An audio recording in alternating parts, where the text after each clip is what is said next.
Hopefully not. So questions 4 and 5 in the Equip for chapter 8. So we're in the Little Atheist book. I have to pray. I'm going to pray. And then we'll get to this. Father God, thank you for today. Thank you for the word, the message that Mr. Donald brought to us today, Father. I know it's from your hand. And I appreciate his heart and his love for Cornerstone and his love for our students and all of our faculty and staff. Father, I do pray that that we would be shaken and broken in the very best sense of the words, and that our hearts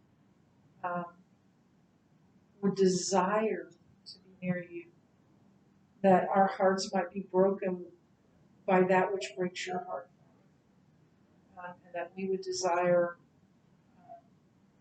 to be leaders and to make a difference, not just in this place, but in our world that is so very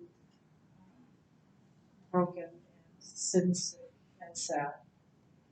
Father, use us as you will. I pray in Jesus.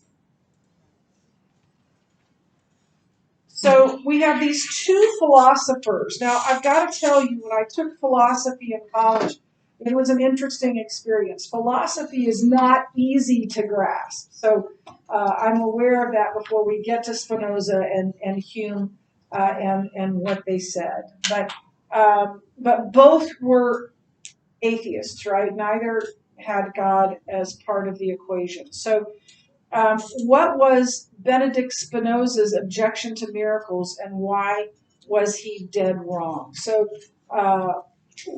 you can look on page 204 if you want to. I'm going to turn there now, where it talks about Spinoza. And here's his actual argument. He says miracles are violations of natural laws. Natural laws are immutable. It is impossible to violate immutable laws. Immutable, if you remember from freshman year Bible, it means they can't change. They don't change. They're unchanging. It is impossible to violate immutable laws. Therefore, the miracles are impossible. Now, is this a logical argument? It is. If 1 is true and 2 is true and 3 is true, then 4 must be true. But what we need to determine is it a valid argument? Okay, is it a valid argument? So the first thing is we kind of summarize, based on this, what his objection was to miracles. Then, I thought you had your, I thought this was. Somebody want to answer that? Against natural laws? Yeah, they go against natural laws, immutable natural laws, right? And that can't be done. He believed that natural laws are immutable, and since miracles go against natural laws, that can't be done. You can't go against an immutable law.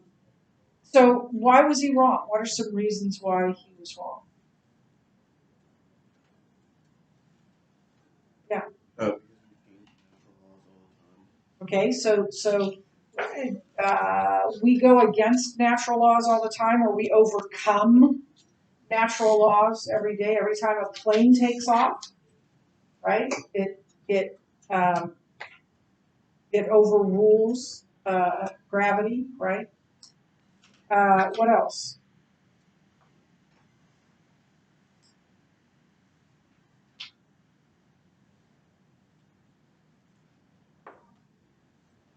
Yeah.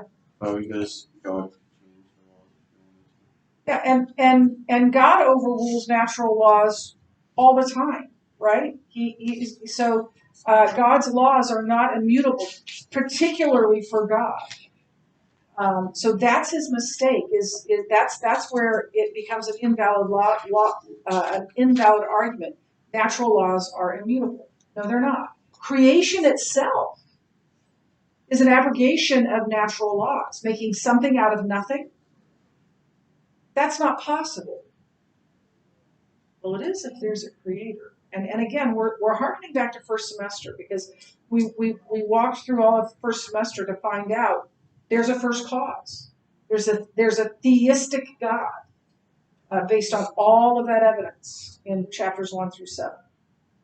And so the universe exploded out of nothing. Everybody agrees with that. And something caused it.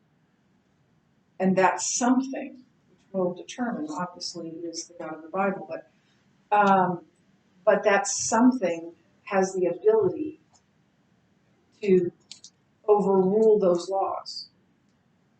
That makes them not immutable. Double negative. But it makes them mutable, right? It makes them changeable. God's laws are not not immutable, and creation is an example of that. And then the next one is that natural laws are not a cause. Natural laws describe what happens generally, but they themselves don't cause anything. The natural laws don't cause miracles, and they don't delete miracles. They just describe what happens usually in nature. And then we already talked about even human beings can overrule natural law, at least for a time, at least as long as the plane has gas, right? And doesn't break down. Then number 5, what was David Hume's objection to miracles, and why was he wrong? So David Hume's argument is on page. Where's what? Bottom 2. Thank you. Oh, there it is. I have my hand over. So 1, natural law is by definition a description of a regular occurrence. A miracle is by definition a rare occurrence. Those both true? Yes, they are. The evidence for the regular is always greater than that for the rare. A wise man always bases his belief on the greater evidence. Therefore, a wise man should never believe in miracles. So that's a logical argument. If 1, 2, 3, and 4 are true, 5 necessarily is true. But is it valid? What do you see that's not valid in there?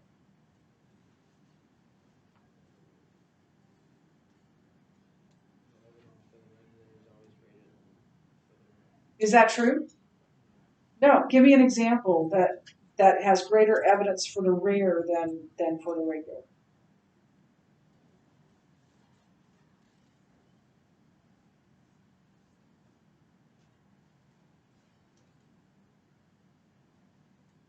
Yeah.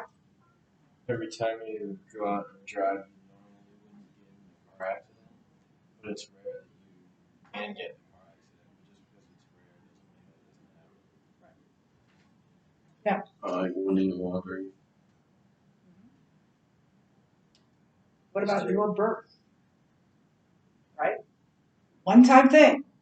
You aren't born every day. It's not a regular occurrence for you to be born. Are we going to say that then we shouldn't believe we were born? No. The evidence for the regular isn't necessarily greater than that for the rare. So it's premise 3 that's not always true. The rare is often not only possible, but it's undeniable. And then believability is different than possibility. Something can be rare, but also be believable. Or something can be possible even if it seems believable. This may be a better way of putting that.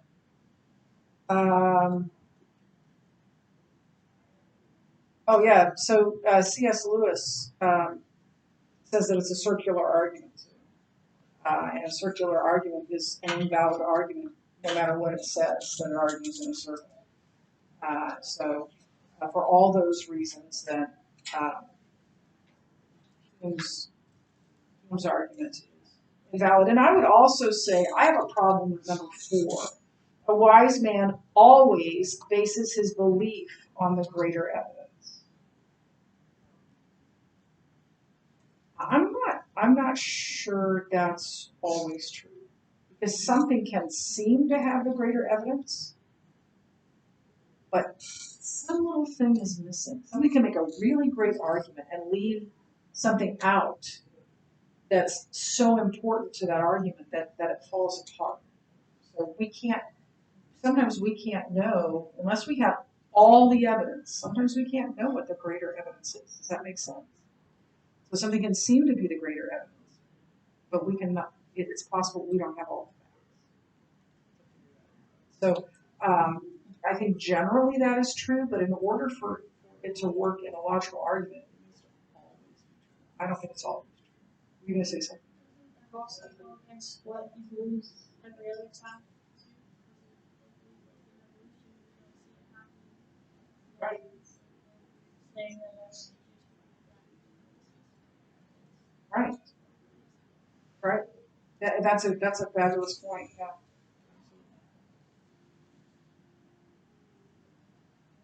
Star Wars. Yep, that's Star Wars. Sounds pretty. So that's questions 4 and 5, and now you're going to read beginning where you're going to pick up where you left off at 210 and read through 217, and then for your homework, you should be able to get that done, I think. So you're going to read 210 to 217, and then you're going to finish the quick question.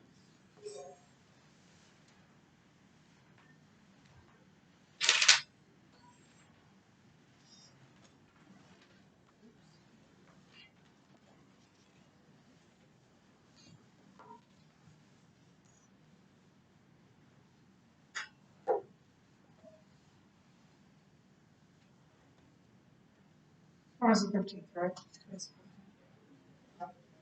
And then your verse quiz is next Friday.